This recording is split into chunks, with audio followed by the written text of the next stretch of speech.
శ్రీ కోయ ఎల్లమ్మ తల్లి జ్యోతిష్యాలయం ఫోన్ ద్వారానే జ్యోతిష్యం చెప్పబడును.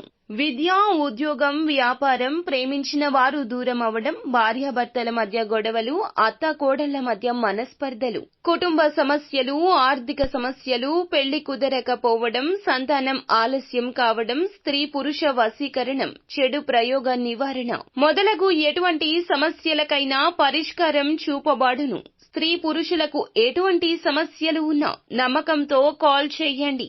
గురూజీ గోవిందరాజు. Phone number 9703930797. ధనుసు రాశి జాతకులు ఈ విషయం తెలిసి ఈ రోజున బోరున ఏడుస్తారు. ఏమిటి ఆ విషయం, ఏం జరగబోతుందో వీడియోలో చూసి తెలుసుకుందాము. వీడియో నచ్చితే తప్పకుండా ఒక చిన్న లైక్ చేసి మమ్మల్ని సపోర్ట్ చేయండి. ఈ రోజున విషాదపూరిత లేదా అసహాయకరమైన నిజాలు అయితే బయటకు రాబోతున్నాయి.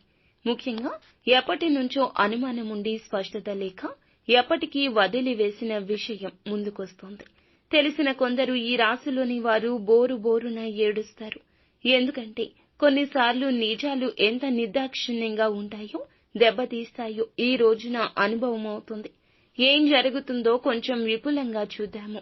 ఈ రోజున కుటుంబ సంబంధాల్లో చాలా సున్నితంగా ఉంటారు. స్నేహితులు, బంధువులు ఏదైనా విషయం చెప్తే వెంటనే తెలుసుకోవాలి ఆ రహస్యం అనే ఆతురత ఉంటుంది. ఈ మధ్య కాలంలో ఒక వ్యక్తి మీద మీరు కొంత అనుమానంతో ఉన్నారు. ఇక ఆ వ్యక్తి మీకు దగ్గర స్నేహితుడైనా లేదా కుటుంబ సభ్యుడైనా కావచ్చు.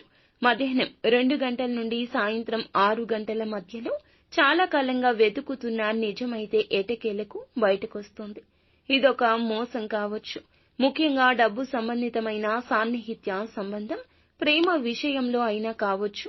కలలను కళ్లకు కట్టినట్లు కలిగించిన వారు వెనుక వేరే దారులు వెతుకుతూ ఉంటే కనుక అది తెలిసే అవకాశం ఉంది. ఈ నిజం తెలిసాక మీరు ఒక్కసారిగా కుప్పకూలిపోవచ్చు.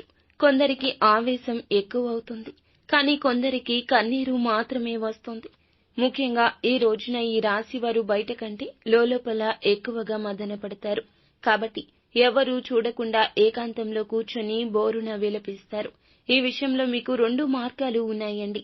ఒకటి, బాధను మనసులో పెట్టుకుని మళ్లీ దాన్ని కొనసాగించడం. రెండవది, ఎంతైనా కఠిన నిర్ణయం తీసుకుని ఆ వ్యక్తిని వదిలేయడం. ఏది సరిగ్గా అనిపిస్తుందో మీరే నిర్ణయించండి. కానీ ఒకటి గుర్తు పెట్టుకోండి, వృత్తిపరంగా, ఆర్థిక పరంగా ఈ విషయంలోకి ఇంకెవ్వరినీ లాగొద్దు. మీ మనసులోని విషయాలు మనసులోనే ఉంచండి. బయటకు స్లిప్ అవ్వకూడదు. అలా చేస్తే ప్రతిష్టకు దెబ్బ తగులుతుంది. ఇక ముఖ్య విషయం ఏమిటంటే ఈ నిజాన్ని తెలిసి బాధపడితే తప్పకుండా కుటుంబానికి తెలిసే అవకాశం ఉంటుంది.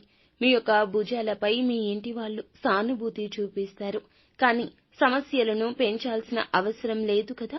ఈ రోజు సాయంత్రం 7 గంటలు దాటాక ఆ వ్యక్తి నుంచి మరొక్కసారి ఎక్స్ప్లెనేషన్ రావచ్చు.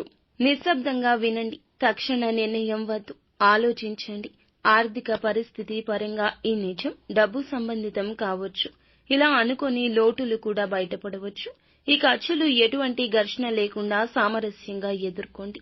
ఎవ్వరికీ అప్పులు ఇవ్వడం లేదా తీసుకోవడం కూడా మంచిది కాదు. ఆరోగ్యం విషయానికి వస్తే ఎక్కువగా భావోద్వేగాలు, నిద్రలేని, హైడ్రేషన్, తలనొప్పులు ఉండొచ్చు. సరియైన నిద్ర అవసరము. ఏకాంతం కూడా. లోపల పుస్తకాలు చదవడము, హాల్లో చిన్న వాకింగ్ చేయడం మెల్లిగా కూల్ అవడానికి ఉపకరిస్తుంది. ఏకాంతంగా ఉండండి. ఆ ఆలోచనలే మిమ్మల్ని నడిపిస్తాయి.